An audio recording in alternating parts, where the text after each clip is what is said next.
What's up, everyone? I'm Don Harkins with your Florida House team, and I'm here with your mid-March market update, along with some tips for buyers and sellers about how the coronavirus is impacting Orlando's local real estate market.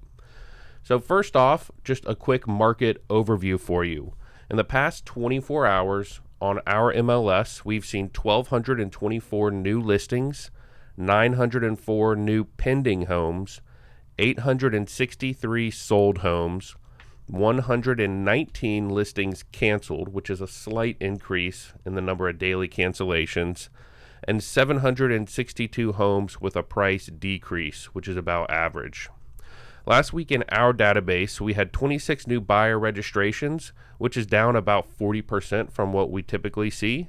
And in the past week, we had 2 closings, 2 new listings, and 1 buyer under contract. Showings requested today on our listings were 8. So we're still seeing decent buyer activity and showing requests on our listings. And you can look for deals in the vacation home market right now. International owners who might be worried about the economy and a decrease in booking may be looking to unload some of their vacation home properties quickly for a decreased price. So some tips for buyers. Obviously, some people are going to choose to sit out of the market for a little while and see what happens with the spread of the virus and the overall economy. But a lot of buyers don't want to wait to buy. They're tired of renting. They want to capitalize on low interest rates, and they're in the market and educated and have been planning to purchase for a while. So for those buyers who are still planning to move forward and make a purchase on their home, just a couple quick tips for you to stay safe and minimize any risk you have to your health and the spread of the virus. The first tip is pre-screen your homes with your real estate agent before you go out on showings. Typically, buyers set aside time on the weekends or in the evenings to go out and look at properties, and it's not critical that every home is a really close match, because sometimes buyers just want to take tours, get a feel for the market by going in and viewing as many homes as possible, and just kind of use that as a method to take pulse on values and find out what kind of home features they prefer. Working with a experienced real estate agent that knows the market, you can really cut down on the number of homes you need to be going out and seeing by identifying factors specifically to home features like size, price, square foot, but also by identifying some lifestyle features like how you like to spend your time in the evenings, what sort of community amenities you want in a home. We have a 4-page buyer guide and checklist that we'll go through with you line by line to really drill down on what home features are most important.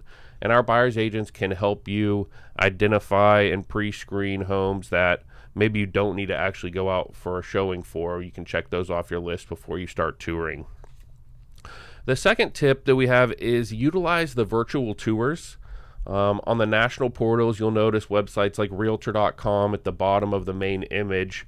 They'll have a 3D tour link. They'll have virtual video walkthroughs. So before you go out and view properties, take advantage of those virtual tours and move through the home and make sure that all the rooms, the bedrooms, and the layout really fit exactly what you're looking for. The third tip is consider driving your own vehicle. A lot of times as realtors, we'll have buyers hop in the car with us and we'll ride around and spend the day together viewing properties, but that's not really necessary. There's no reason why we can't meet you at a specific property or you can't follow in your own car just to minimize some of that close exposure. The fourth tip we have is prioritize vacant homes. So there's a lot of times a home that may be occupied and another home that could work for you. Maybe you don't like the price as much or the location as much, but it could be vacant. Give your realtor a chance to go in and negotiate for you on a vacant property. There's a chance that you could get that at a price that actually makes it work better for you. And by prioritizing vacant homes, you're minimizing your exposure to other people, and you can cross those off your list first and maybe find something that works for you in that market. And then the last tip we have is avoid busy open houses and opt for private showings instead. With 5 buyers agents on our team, there's always someone available who can access a lockbox for you and give you time and space in a house by yourself. There's no need to be rushing in and squeezing in with tons of other buyers who are out in the market looking at properties.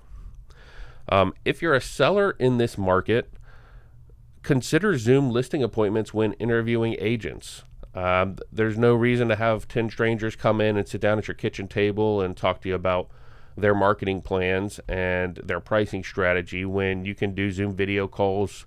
Our team has a Zoom account. It's $15 a month. It's very cost effective. So before you have strangers coming in, consider doing a quick virtual appointment. You can even do that over FaceTime and narrow down that list of agents to maybe the top 1 or 2 agents you're considering listing with before you actually meet in person. The second tip we have for sellers is consider pricing a little more aggressively for a faster sale. Overpricing your home causes it to sit on the market longer, requires more showings to generate offers, and ultimately just exposes you to more strangers and allows more people in your home than what may be necessary. Talk to us about a pricing strategy we've used on our last 3 listings to generate multiple offers in 4 days with a really reasonable amount of showings. And we think that'll give you the best chance of keeping strangers out of your house. The third tip we have, hire an agent using these virtual tours so that buyers don't need to come into your property to get a sense of the space. We work with Matterport. Most of our listings have virtual tours uploaded right now. You have a dollhouse view where you can zoom out and see multiple floors, and then you can actually move through the home step by step and see how different rooms and spaces work. And the last tip we have for sellers is only allow pre-qualified buyers into your home. A lot of times, like we mentioned before, buyers are just kind of hopping in the car and viewing properties because it's a fun thing to do and it's entertaining and it's interesting, but make sure that your realtor is calling the buyer's agent and having a conversation with the buyer about what exactly they're looking for in a property. If your home has an upstairs master bedroom, make sure that's a fit for the buyer.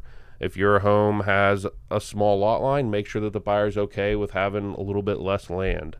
If your home has a detached garage, check and make sure that the buyer's agent knows these facts. That way you can limit the number of showings you have from buyers who are maybe just out casually browsing and not really looking to make an offer.